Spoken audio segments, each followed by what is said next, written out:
Christmas എന്ന് കേൾക്കുമ്പോൾ നമ്മുടെ മനസ്സിൽ നിറയെ സമ്മാനപ്പൊതികളും ഷോപ്പിംഗ് തിരക്കുകളും ഒക്കെ ആയിരിക്കും. എന്നാൽ ലോകത്തിന്റെ പല കോണുകളിലും ഈ ആഘോഷം കേവലം ഭൗതികതയിൽ ഒതുങ്ങുന്നതല്ല. പണത്തെക്കാളും സമ്മാനങ്ങളെക്കാളും പ്രാധാന്യം ബന്ധങ്ങൾക്കും വായനകൾക്കും പങ്കുവെക്കലിനും നൽകുന്ന ചില ആഘോഷങ്ങളും നമുക്കിടയിലുണ്ട്.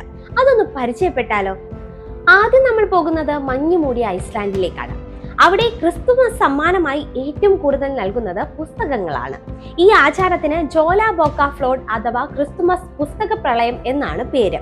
രണ്ടാം ലോക മഹായുദ്ധ കാലത്ത് മറ്റു സാധനങ്ങൾക്ക് ക്ഷാമം നേരിട്ടപ്പോൾ പുസ്തകങ്ങൾ എളുപ്പത്തിൽ ലഭ്യമായിരുന്നു. ഈ ഓർമ്മപ്പെടുത്തൽ എന്നോണമാണ് ഈ രീതി ഇപ്പോഴും പിന്തുടർന്നു പോരുന്നത്. ക്രിസ്തുമസ് തലേന്ന് കുടുംബാംഗങ്ങൾ പരസ്പരം പുസ്തകങ്ങൾ കൈമാറും. ഇത് വെറും ഒരു സമ്മാന കൈമാറ്റമല്ല, മറിച്ച് വായനയുടെ പ്രാധാന്യത്തെക്കുറിച്ചും ഒരുമിച്ചിരുന്ന് സമയം ചെലവഴിക്കുന്ന സന്തോഷത്തെക്കുറിച്ചും ഉള്ള ഒരു ഓർമ്മപ്പെടുത്തലാണ്. ബന്ധങ്ങളുടെ ഒരു ഊട്ടിയുറപ്പിക്കലാണ്. അടുത്തത് ക്രിസ്തുമസിന് മതപരമായ വേരുകൾ കുറവാണെങ്കിലും ആഘോഷങ്ങൾക്ക് കുറവില്ലാത്ത ജപ്പാനാണ്. ജപ്പാനിൽ ക്രിസ്ത്യാനികൾ കുറവാണെങ്കിലും ക്രിസ്തുമസ് ഒരു പ്രധാന ആഘോഷമാണ്. എന്നാൽ ഇത് മതപരമായതിനേക്കാൾ സ്നേഹത്തിന്റെയും ദമ്പതികളുടെ ദിനമായുമാണ് ആഘോഷിക്കപ്പെടുന്നത്. ക്രിസ്തുമസ് തലേന്നുള്ള ദിവസമാണ് ഇവർക്ക് ഏറ്റവും പ്രധാനം. ഇത് പാശ്ചാത്യ രാജ്യങ്ങളിലെ വാലന്റൈൻസ് ഡേ പോലെയാണ്. ഇവിടെ വില കൂടിയ സമ്മാനങ്ങൾക്കോ വലിയ വിരുന്നുകൾക്കോ അല്ല പ്രധാനം. പകരം നഗരത്തിലെ വർണ്ണശബളമായ ദീപാലങ്കാരങ്ങൾ ആസ്വദിക്കാനും വൈകാരികമായ അടുപ്പം പങ്കുവെക്കാനുമാണ് കൂടുതൽ പേർ ശ്രദ്ധിക്കുന്നത്. ക്രിസ്തുമസ് കേക്കുകൾ ഈ ദിവസത്തെ പ്രധാന വിഭവമാണ്. ഇനി നമുക്ക് വേനൽക്കാലത്ത് ക്രിസ്തുമസ് ആഘോഷിക്കുന്ന ഓസ്ട്രേലിയയിലേക്കൊന്ന് പോകാം. താപനില 30 ഡിഗ്രിക്ക് മുകളിലായിരിക്കും. അതുകൊണ്ട് തന്നെ ക്രിസ്തുമസ് അത്താഴം പലപ്പോഴും കടൽ തീരത്ത് ബാർബിക്യൂ ആയി മാറും.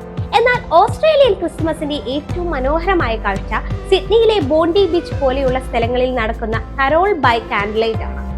ആയിരക്കണക്കിന് ആളുകൾ ഒത്തുചേർന്ന് മെഴുകുതിരി വെളിച്ചത്തിൽ ക്രിസ്മസ് കരോളുകൾ പാടും.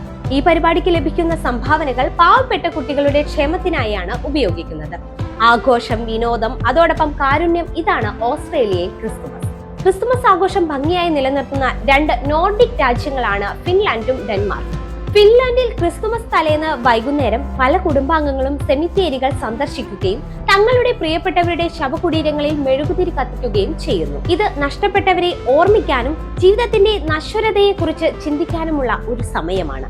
ഡെൻമാർക്കിൽ ക്രിസ്തുമസ് ട്രീ അലങ്കരിക്കുന്നത് മുതൽ വിഭവങ്ങൾ ഒരുക്കുന്നത് വരെ എല്ലാവരും ഒരുമിച്ച് പങ്കുചേരും. വില കൂടിയ സമ്മാനങ്ങളെക്കാൾ ഒരുമിച്ചിരുന്നുണ്ടാക്കുന്ന മധുര പലഹാരങ്ങൾക്കും പാട്ടുകൾക്കുമാണ് ഇവിടെ പ്രാധാന്യം.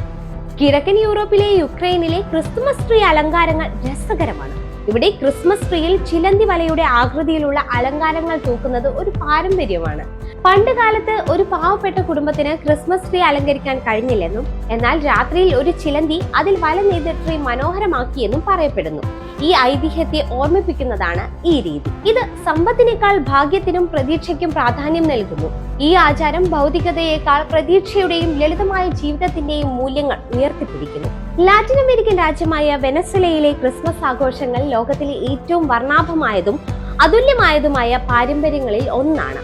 മറ്റെവിടെയും കാണാത്ത ആവേശവും സംഗീതവും കായിക വിനോദങ്ങളും ആഘോഷത്തിൽ ഇഴചേർന്നിരിക്കുന്നു. വെനസ്വലയൻ തലസ്ഥാനമായ കാരക്കാസിൽ ഏറ്റവും ശ്രദ്ധേയമായ ആചാരങ്ങളിലൊന്ന് ക്രിസ്മസ് ദിനത്തിലെ റോളിംഗ് മാസ് ആണ്.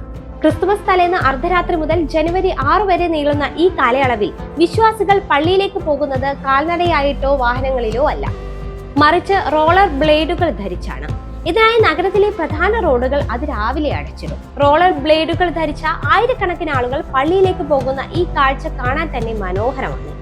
ഈ ആചാരം എങ്ങനെ തുടങ്ങി എന്നതിനെ കുറിച്ച് വ്യക്തതയില്ലെങ്കിലും ഇത് വെനസ്വലയൻ ക്രിസ്മസിന്റെ പ്രധാന അടയാളമാണ്. ഇതുകൂടാതെ വെനസ്വലയൻ ക്രിസ്മസിന് രുചികളുടെ ഒരു തനത് മുഖമുണ്ട്. അതാണ് ഹല്ലാക്കാസ്. ക്രിസ്മസ് വിരുന്നുകളിലെ പ്രധാന വിഭവമാണിത്. ചോളമാവ് ഉപയോഗിച്ചുണ്ടാക്കുന്ന ഒരു തരം പായസമാണിത്. ഇതിനുള്ളിൽ പന്നിയിറച്ചി, കോഴിയിറച്ചി, ബീഫ്, ഒലീവ്, മുന്തിരി എന്നിവ നിറച്ച് വാഴയിലയിൽ പൊതിഞ്ഞ് ആവി കയറ്റിയെടുക്കുന്നു. ഈ വിഭവം ഉണ്ടാക്കുന്നത് ഒരു വലിയ കുടുംബത്തിന്റെ ഒത്തുചേരലാണ്. ക്രിസ്തുമസിന് ആഴ്ചകൾക്ക് മുൻപ് തന്നെ വീട്ടിലുള്ള എല്ലാവരും ചേർന്ന് ഹല്ലാക്കാസുകൾ ഉണ്ടാക്കുന്നു. അയൽക്കാർക്കും സുഹൃത്തുക്കൾക്കും പങ്കുവയ്ക്കുകയും ചെയ്യുന്നു. ഇത്തരം ആചാരങ്ങൾ നമ്മളെ ഓർമ്മിപ്പിക്കുന്നത് ക്രിസ്തുമസ് ഒരു വിപണന മേളമല്ല, മറിച്ച് സ്നേഹത്തിന്റെയും ദയയുടെയും ഒരുമയുടെയും ആഘോഷമാണെന്നാണ്. ഈ ക്രിസ്തുമസ് നിങ്ങളും വില കൂടിയ സമ്മാനങ്ങൾക്ക് പകരം സ്നേഹത്തിന്റെയും കരുതലിന്റെയും ഓർമ്മ പങ്കുവെക്കലിന്റെയും ഒരു ദിനമായി ആഘോഷിക്കുമല്ലോ.